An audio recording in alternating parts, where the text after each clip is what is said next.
13वां अध्याय। ध्रुव वंश का वर्णन। राजा अंग का चरित्र। श्री सूत जी कहते हैं, शौनक जी, श्री मैत्रेय मुनि के मुख से ध्रुव जी के विष्णु पद पर आरूढ़ होने का वृत्तांत सुनकर विदुर जी के हृदय में भगवान विष्णु की भक्ति का उद्रेक हो आया और उन्होंने फिर मैत्रेय जी से प्रश्न करना आरंभ किया। विदुर जी ने पूछा, भगवत परायण मुने, ये प्रचेता कौन थे?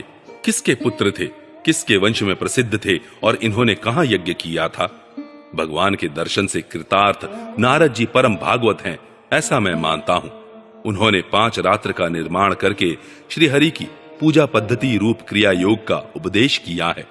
जिस समय प्रचेतागण स्वधर्म का आचरण करते हुए भगवान यज्ञेश्वर की आराधना कर रहे थे, उसी समय भक्त प्रवर नारद जी ने ध्रुव का गुणगान किया था। ब्राह्मण, उस स्थान पर उन्होंने भगवान की जिन जिन लीला कथाओं का वर्णन किया था, वे सब पूर्ण रूप से मुझे सुनाइए। मुझे उनके सुनने की बड़ी इच्छा है। श्री मैत्रेय जी ने कहा, विदुर जी, महाराज ध्रुव के वन चले जाने पर उनके पुत्र उत्कल ने अपने पिता के सार्वभौम वैभव और राज सिंहासन को अस्वीकार कर दिया। वह जन्म से ही शांत चित्त, आसक्ति शून्य और समदर्शी था तथा संपूर्ण लोकों को अपनी आत्मा में और अपनी आत्मा को संपूर्ण लोकों में स्थित देखता था। उसके अंतःकरण का वासना रूप मल अखंड योगाग्नि से भस्म हो गया था, इसलिए वह अपनी आत्मा को विशुद्ध बोध रस के साथ अभिन्न, आनंदमय और सर्वत्र व्याप्त देखता था। सब प्रकार के भेद से रहित प्रशांत ब्रह्म को ही वह अपना स्वरूप समझता था तथा अपनी आत्मा से भिन्न कुछ भी नहीं देखता था।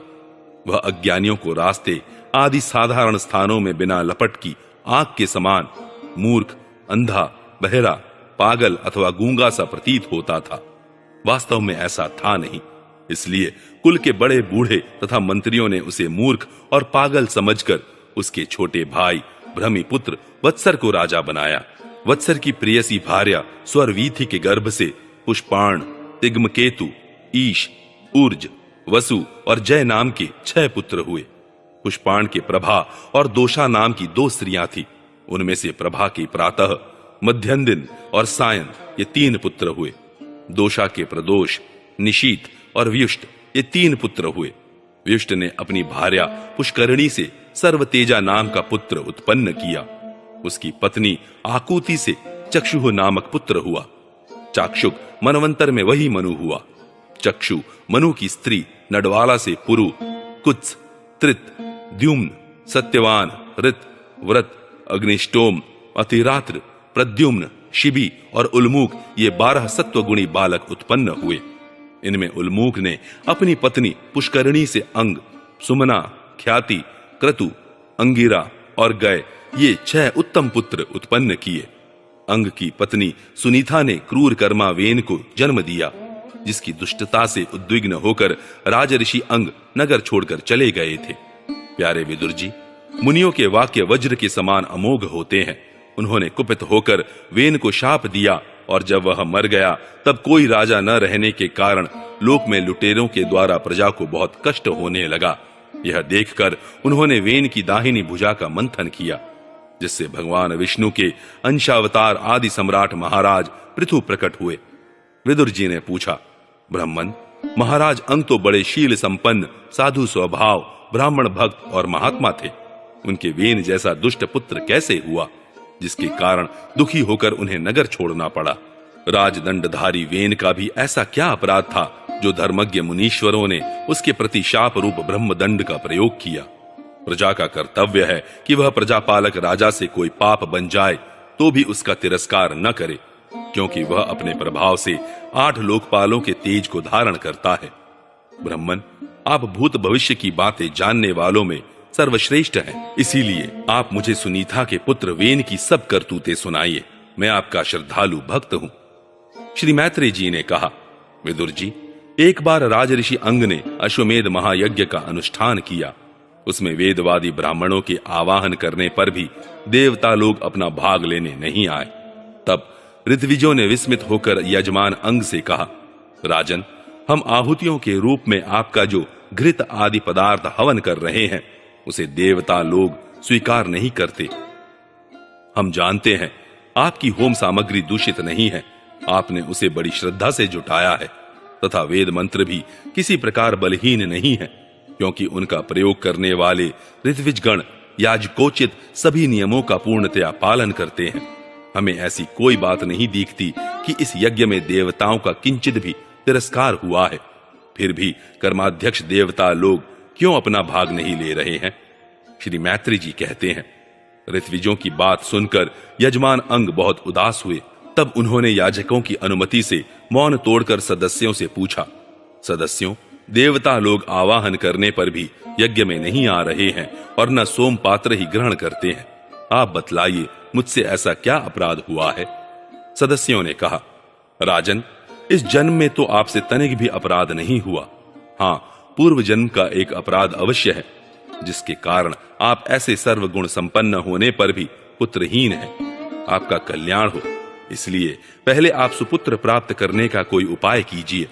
यदि आप पुत्र की कामना से यज्ञ करेंगे तो भगवान यज्ञेश्वर आपको अवश्य पुत्र प्रदान करेंगे।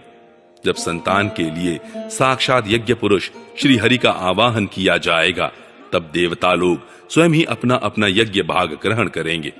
भक्त जिस जिस वस्तु की इच्छा करता है, श्री हरि उसे वही वही पदार्थ देते हैं। उनकी जिस प्रकार आराधना की जाती है, उसी प्रकार उपासक को फल भी मिलता है। इस प्रकार राजा अंग को पुत्र प्राप्ति कराने का निश्चय कर ऋत्विजों ने पशु में यज्ञ रूप से रहने वाले श्री विष्णु भगवान के पूजन के लिए पुरोडाश नामक चरु समर्पण किया। अग्नि में आहुति डालते ही अग्निकुंड से सोने के हार और शुभ्र वस्त्रों से विभूषित एक पुरुष प्रकट हुए। वे एक स्वर्ण पात्र में सिद्ध खीर लिए हुए थे। उदार बुद्धि राजा अंग ने याजकों की अनुमति से अपनी अंजलि में वह खीर ले ली और उसे स्वयं सूंघकर प्रसन्नता पूर्वक अपनी पत्नी को दे दिया। पुत्रहीना रानी ने वह पुत्र प्रदायिनी खीर खाकर अपने पति के सहवास से गर्भ धारण किया। उससे यथा समय उसके एक पुत्र हुआ। वह बालक बाल्यावस्था से ही अधर्म के वंश में उत्पन्न हुए अपने नाना मृत्यु का अनुगामी था, इसलिए वह भी अधार्मिक ही हुआ। वह दुष्ट बालक धनुष बाण चढ़ाकर वन में जाता और व्याध के समान बेचारे भोले भाले हरिणों की हत्या करता। उसे देखते ही पूर्वासी लोग वेन आया कहकर पुकार उठते। वह ऐसा क्रूर और निर्दयी था कि मैदान में खेलते हुए अपनी बराबरी के बालकों को पशुओं की भांति बलात् मार डालता। वेन की ऐसी दुष्ट प्रकृति देखकर महाराज अंग ने उसे तरह तरह से सुधारने की चेष्टा की, परंतु वे उसे सुमार्ग पर लाने में समर्थ न हुए। इससे उन्हें बड़ा ही दुख हुआ। जिन गृहस्थों के पुत्र नहीं हैं, उन्होंने अवश्य ही पूर्व जन्म में श्री हरि की आराधना की होगी। इसी से उन्हें कुपूत की करतूतों से होने वाले असह्य क्लेश नहीं सहने पड़ते। जिसकी करनी से माता पिता का सारा सुयश मिट्टी में मिल जाए, उन्हें अधर्म का भागी होना पड़े, सबसे विरोध हो जाए, कभी न छूटने वाली चिंता मोल लेनी पड़े और घर भी दुखदाई हो जाए, ऐसी नाम मात्र की संतान के लिए कौन समझदार पुरुष ललचावेगा? वह तो आत्मा के लिए एक प्रकार का मोहमय बंधन ही है। मैं तो सपूत की अपेक्षा कुपूत को ही अच्छा समझता हूं, क्योंकि सपूत को छोड़ने में बड़ा क्लेश होता है। कुपूत घर को नरक बना देता है, इसलिए उससे सहज ही छुटकारा हो जाता है। इस प्रकार सोचते सोचते महाराज अंग को रात में नींद नहीं आई। उनका चित्त गृहस्थी से विरक्त हो गया। वे आधी रात के समय बिछौने से उठे। इस समय वेन की माता नींद में बेसुध पड़ी थी। राजा ने सबका मुंह छोड़ दिया और उसी समय किसी को भी मालूम न हो, इस प्रकार चुपचाप उस महान ऐश्वर्य से भरे राजमहल से निकलकर वन को चल दिए। महाराज विरक्त होकर घर से निकल गए हैं, यह जानकर सभी प्रजाजन, पुरोहित, मंत्री और सुहृदगण आदि अत्यंत शोकाकुल होकर पृथ्वी पर उनकी खोज करने लगे। ठीक वैसे ही जैसे योग का यथार्थ रहस्य न जानने वाले पुरुष अपने हृदय में छिपे हुए भगवान को बाहर खोजते हैं। जब उन्हें अपने स्वामी का कहीं पता न लगा, तब वे निराश होकर नगर में लौट आए और वहां जो मुनिजन एकत्रित हुए थे, उन्हें यथावत प्रणाम करके उन्होंने आंखों में आंसू भरकर महाराज के न मिलने का वृत्तांत सुनाया।